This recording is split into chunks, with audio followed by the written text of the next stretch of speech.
കോൺഗ്രസിലേക്ക് പ്രവേശിച്ചതു മുതൽ ബി.ജെ.പിയെയും CPIM-നെയും കടന്നാക്രമിക്കുന്ന രീതിയിലുള്ള പോസ്റ്റുകളാണ് സന്ദീപ് വാര്യർ ഫേസ്ബുക്കിൽ കുറിക്കുന്നത്. ഏറ്റവും ഒടുവിൽ തൃശൂർ പാലയൂർ പള്ളിയിലെ കരോളും പിണറായി പോലീസ് മുടക്കിയിട്ടുണ്ട് എന്ന പോസ്റ്റാണ് അദ്ദേഹം തന്റെ ഫേസ്ബുക്കിൽ ഇട്ടിരിക്കുന്നത്. തൃശൂർ പാലയൂർ പള്ളിയിലെ കരോളും പിണറായി പോലീസ് മുടക്കിയിട്ടുണ്ട്. ആരെ സന്തോഷിപ്പിക്കാനാണ് പാലയൂർ പള്ളി തന്നെ പിണറായി സർക്കാർ തെരഞ്ഞെടുത്തത്? പാലയൂർ ക്രൈസ്തവ ദേവാലയം ശിവക്ഷേത്രമായിരുന്നു എന്നാണ് സംഘപരിവാറിന്റെ അവകാശവാദം. കേരളത്തെ വർഗീയമായി വിഭജിക്കാനുള്ള BJP സംഘപരിവാർ തന്ത്രത്തിന് പിണറായി സർക്കാർ തന്നെ കൂട്ടുനിൽക്കുകയാണ് എന്നാണ് അദ്ദേഹം ഏറ്റവും ഒടുവിലായി ഫേസ്ബുക്കിൽ പോസ്റ്റ് ചെയ്തിരിക്കുന്നത്. കേരളം ഉൾപ്പെടെയുള്ള സംസ്ഥാനങ്ങളിലെ ഗവർണർമാരെ മാറ്റിയതാണ് അദ്ദേഹം രണ്ടാമതായി ചെയ്തിരിക്കുന്ന പോസ്റ്റ്. പിണറായി വിജയന്റെ ആഗ്രഹം പോലെ ആരിഫ് മുഹമ്മദ് ഖാനെ സ്ഥലം മാറ്റി. ഒരു ടേം കൂടി കൊടുക്കാൻ ആണെങ്കിൽ കേരളത്തിൽ തന്നെ തുടരാൻ അനുവദിച്ചാൽ പോരെ? CPM-BJP അവിശുദ്ധ കൂട്ടുകെട്ട് പകൽ പോലെ വ്യക്തമാവുകയാണ് എന്നാണ് അദ്ദേഹം തന്റെ ഫേസ്ബുക്കിൽ കുറിച്ചിരിക്കുന്നത്. പാലക്കാട് കരോൾ വിഷയത്തിൽ ചാനൽ മുറികളിൽ ഇന്നും ശയന പ്രദക്ഷിണം നടത്തിയ BJP പാനലിസ്റ്റുകൾക്ക് ഹാപ്പി ക്രിസ്മസ് എന്നൊരു പോസ്റ്റും കൂടി അദ്ദേഹം പങ്കുവെക്കുന്നു. പാലക്കാട് ക്രിസ്മസ് കരോൾ തടഞ്ഞതിന് പിന്നിൽ പാർട്ടിയിൽ നിന്ന് പുറത്തുപോയവർ എന്ന് BJP സംസ്ഥാന പ്രസിഡന്റ് പറഞ്ഞതിനെയാണ് അദ്ദേഹം പിന്നീട് വിമർശിക്കുന്നത്. ക്രിസ്മസ് കരോൾ തടഞ്ഞ വിശ്വ ഹിന്ദു പരിഷത്തുകാർ ചെയ്തത് തെറ്റല്ലെന്ന് BJP ജില്ലാ ജനറൽ സെക്രട്ടറി CPM-കാർ കുടുക്കിയതാണെന്നും ആരോപണം. ക്രിസ്മസ് കരോൾ തടഞ്ഞ സംഭവത്തിന് ഉൾപ്പെട്ടത് തങ്ങളുടെ നേതാക്കൾ തന്നെയെന്ന വിശ്വ ഹിന്ദു പരിഷത്ത് സംസ്ഥാന general secretary. Christmas Carol തടഞ്ഞതിൽ Vishwa Hindu പരിഷത്തുകാർ ഉണ്ടാകുമെന്ന് താൻ വിശ്വസിക്കുന്നില്ലെന്ന് V. മുരളീധരൻ. ക്രിസ്മസ് കരോൾ തടഞ്ഞ നടപടി തെറ്റായിപ്പോയെന്ന് ജോർജ് കുര്യൻ.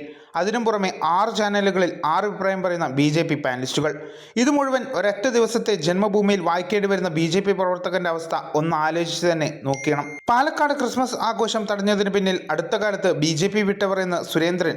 ദൈവമേ, ഞാനാണോ ആ പോൾ ബാർബർ എന്നുള്ള ഒരു പോസ്റ്റും കൂടി അദ്ദേഹം പങ്കുവെക്കുന്നു. പാലക്കാട് നെല്ലേപ്പള്ളിയിൽ ക്രിസ്മസ് കരോൾ തടഞ്ഞതുമായി ബന്ധപ്പെട്ട വിശ്വ ഹിന്ദു പരിഷത്തിന്റെ പ്രസ്താവന കണ്ടു. സന്ദീപ് വാര്യർ രാഷ്ട്രീയ ലക്ഷ്യത്തോടെ തെറ്റിദ്ധാരണ പരത്തുകയാണെന്ന് പറയുന്ന പ്രസ്താവനയിൽ അതേസമയം തങ്ങളുടെ ജില്ലാ ഭാരവാഹികൾ സ്കൂൾ അധ്യാപകരെ ചോദ്യം ചെയ്തതായും ക്രിസ്മസ് കരോൾ നടത്തിയത് തെറ്റാണെന്ന് അധ്യാപകർ സമ്മതിച്ചതായും പറയുന്നു. അതെങ്ങനെയാണ് ക്രിസ്മസ് കരോൾ നടത്തുന്നത് എന്ന് തെറ്റായി മാറുന്നത്? ഒരു കരോൾ നടത്തുമ്പോഴേക്കും അസഹിഷ്ണുക്കളായി സ്കൂളിൽ കയറി അധ്യാപകരെ ചോദ്യം ചെയ്യേണ്ട കാര്യം എന്താണ്? ഇതുതന്നെയാണ് വെറുപ്പും വിദ്വേഷവും നടന്ന ആ സംഭവത്തെ ഇപ്പോഴും സംഘപരിവാർ ന്യായീകരിക്കുന്നു. അതേസമയം കേന്ദ്ര മന്ത്രിസഭയിൽ പടവലങ്ങ വികസന വകുപ്പ് പോലെ ഏതോ അപ്രധാനമായ വകുപ്പ് കൊടുത്തിരുത്തിയിട്ടുള്ള സഹമന്ത്രി ജോർജ് കുര്യനെ കണ്ട് വഴിപാടായി തള്ളിപ്പറയിച്ചിട്ടും ഉണ്ട്. സത്യത്തിൽ സംഘപരിവാറിന്റെ നിലപാട് എന്താണ്? എന്തുകൊണ്ടാണ് BJP സംസ്ഥാന പ്രസിഡന്റ് ഈ അതിക്രമ സംഭവത്തെ തള്ളിപ്പറയാത്തത്?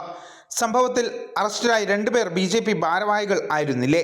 ഈ 2 പേരും പാലക്കാട് ഉപതെരഞ്ഞെടുപ്പിൽ പ്രചരണ ചുമതല നിർവഹിച്ചിരുന്നവർ അല്ലേ? കേക്കുമായി ക്രൈസ്തവ സഹോദരങ്ങൾക്കിടയിലേക്ക് ഇറങ്ങും മുമ്പ് ഇക്കാര്യത്തിൽ വിശദീകരണം നൽകാൻ BJP സംസ്ഥാന നേതൃത്വത്തിന് ബാധ്യതയുണ്ട്. ഇരകളോടൊപ്പം നടക്കുകയും വേട്ടക്കാരോടൊപ്പം വേട്ടയാടുകയും ചെയ്യുന്ന കപട ക്രൈസ്തവ സ്നേഹികളാണ് BJP-കാർ. പാലക്കാട് സ്കൂളിൽ ക്രിസ്മസ് ആഘോഷം തടഞ്ഞ വിശ്വ ഹിന്ദു പരിഷത്ത് സംഘപരിവാർ സംഘടന തന്നെയാണ്. ഈ നേരം വരെ BJP സംസ്ഥാന പ്രസിഡന്റ് ഈ അതിക്രമത്തെ തള്ളി പറഞ്ഞിട്ടില്ല. അതായത് മൗനം സമ്മതമാണ്. ഒരു വശത്ത് ക്രൈസ്തവരെ ആക്രമിക്കുക, അവരുടെ ആഘോഷങ്ങളെ തടയുക, അവരുടെ വിശ്വാസങ്ങളെ അവമതിക്കുക, എന്നിട്ട് നാണമില്ലാതെ ക്രൈസ്തവ വോട്ട് നേടാൻ കപട നാടകം കളിക്കുക. ഇതാണ് BJP. സ്കൂളിലെ ക്രിസ്മസ് ആഘോഷം തടഞ്ഞ സംഘപരിവാറുകാരെ പാലക്കാട് അറസ്റ്റ് ചെയ്തിട്ടുണ്ട്. ജാമ്യം കിട്ടിയിറങ്ങിയുടൻ ക്രിസ്മസ് കേക്കുമായി ഇവർ ക്രൈസ്തവ ഭവനങ്ങളിൽ എത്തുന്നതും ആണ്. ഇത്തരത്തിൽ BJP-യെ കടന്നാക്രമിക്കുന്ന രീതിയിലുള്ള പോസ്റ്റുകളാണ് അദ്ദേഹത്തിന്റെ ഫേസ്ബുക്കിൽ കഴിഞ്ഞ ഒരാഴ്ചയായി തുടരുന്നത്. ഏറ്റവും കൂടുതലായി വിമർശിക്കപ്പെടുന്നത് പാലക്കാട് നെല്ലേപ്പള്ളി സ്കൂളിലെ ക്രിസ്മസ് ആഘോഷം തടഞ്ഞതുമായി ബന്ധപ്പെട്ടുള്ള പോസ്റ്റുകളാണ്. News desk 1 India Malayalam.